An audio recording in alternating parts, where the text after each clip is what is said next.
आज drama serial दो किनारे की नेक्स्ट आने वाली एपिसोड में आप देखेंगे कि मावरा जब अपनी माँ से अपनी परेशानी का इजहार करेगी और कहेगी कि दुरेशवार मेरा घर किसी भी सूरत में बसने नहीं देगी। मुझे तो यही लगता है, आपने देखा नहीं कि किस तरीके से दुरेशवार बहाने बहाने से वलीद को मिलने के लिए बुला रही है और एक वलीद है कि वो भी जा रहे हैं। मैं तो अच्छे तरीके से पहले ही जानती थी कि वलीद से मोहब्बत करती है दुरेशवार और वलीद भी दुरेशवार से मोहब्बत करते हैं, लेकिन मेरा इसमें क्या कसूर है? पहले दुरेशवार खुद ही तो छोड़कर गई थी ना वलीद को। वलीद तो ये बात भी भूल गए हैं कि दुरेशवार उनकी बेटी की कातिल है और एक मैं थी कि मुझसे जरा सी भी गलती हुई थी तो वलीद मुझ पे कितना चीखे थे। इस पर कहेगी मावरा की माँ के मेरी जान तुम सब्र करो, इस तरह कुछ भी नहीं होगा जिस तरह से तुम सोच रही हो। इस पर मावरा कहेगी कि किस तरीके से सब्र करूं मैं? आपने देखा नहीं है कि दुरेशवार तो हर हरबा आजमाएगी वलीद को हासिल करने के लिए और वलीद भी इंतहाई नरम पड़ चुके हैं दुरेशवार की वजह से, इसीलिए बस मैं डर रही हूँ। इस पर मावरा की माँ मावरा से कहेगी कि अगर तो तुम्हारी औलाद हो जाएगी तो ये किस्सा ही खत्म हो जाएगा और तुम्हें डरने की भी जरूरत नहीं रहेगी। इस पर कहेगी मावरा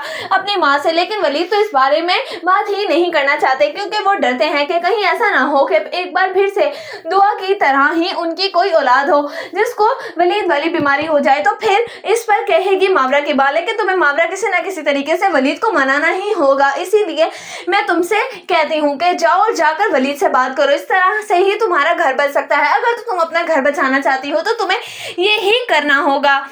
उधर आप देखेंगे कि जब मावरा जाएगी वलीद के पास और जाकर उसे कहेगी कि मैं अपनी औलाद चाहती हूँ ताकि हम भी अपनी जिंदगी को उसी तरीके से जिए जिस तरीके से वो लोग जीते हैं जिनके पास अपनी औलाद होती है। इस पर वलीद कहेगा कि नहीं, मैं इस तरह से कुछ भी नहीं सोच सकता, तुमने देखा नहीं था दुआ को और दुआ किस तरीके से हमें छोड़कर चली गई। इस पर मावरा कहेगी कि दुआ हम लोगों की किसी गलती की वजह से नहीं गई बल्कि उसकी सगी माँ ही उसकी कातिल निकली।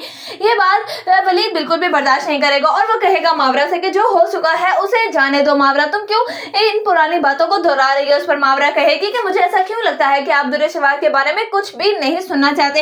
असल में तो मुझे लगता है कि शायद आपको दुरेशवार से अभी भी मोहब्बत है और अगर तो आपकी जिंदगी में वापस आ जाती है तो आप इससे बहुत ही ज्यादा खुश होंगे। इस पर वलीद कहेगा कि तुम किस किस्म की बातें करने लग गई हो मावरा, मुझे लगता है कि शायद तुम्हारा दिमाग खराब हो गया है, तो मुझे लेके कुछ ज्यादा ही इनसिक्योर हो रही है। उस पर मावरा कहेगी इनसिक्योरिटी तो बनती है जब आपके जैसा शोहर हो, इतना चाहने वाला, तो कोई बीवी उसको किस तरीके से खो सकती है। बस एक बात याद रखिएगा वलीद, मैं आपको किसी सूरत भी नहीं खोने वाली। उधर आप देखेंगे कि जब तैमूर कहेगा अपनी माँ से कि मैं आयमा को वापस लाना चाहता हूँ, दुर्रे की जो भी गलतियां थी उन्हें सुधारूंगा मैं, क्योंकि मैं नहीं चाहता कि मेरी आने वाली औलाद हम दोनों के बगैर परवान चढ़े। इस पर कहेगी दुरेशवार कि आपने बिल्कुल सही फैसला किया है भाई, मैं जाऊंगी आपके साथ। इस पर कहेगा तैमूर कि तुम कहीं पर भी नहीं जाओगी क्योंकि मैं तुम्हारे इरादे अच्छे तरीके से जानता हूँ। तुम वलीद भाई से दोबारा शादी करना चाहती हो, ऐसा मैं हरगिज नहीं होने दूंगा। तुम्हें क्या हो गया है, किस तरह की सोच हो गई है तुम्हारी दुर्रे? पहले तुमने इतने अच्छे इंसान को खुद से छोड़ा और उसके बाद अब दोबारा उसी के पास जाना चाहती हो, तुम्हारी कितनी गिरी हुई सोच हो गई है। इस पर कहेगी दुरेशवार के यानी कि आयमा ने अभी तक आपको मेरे खिलाफ भड़काना नहीं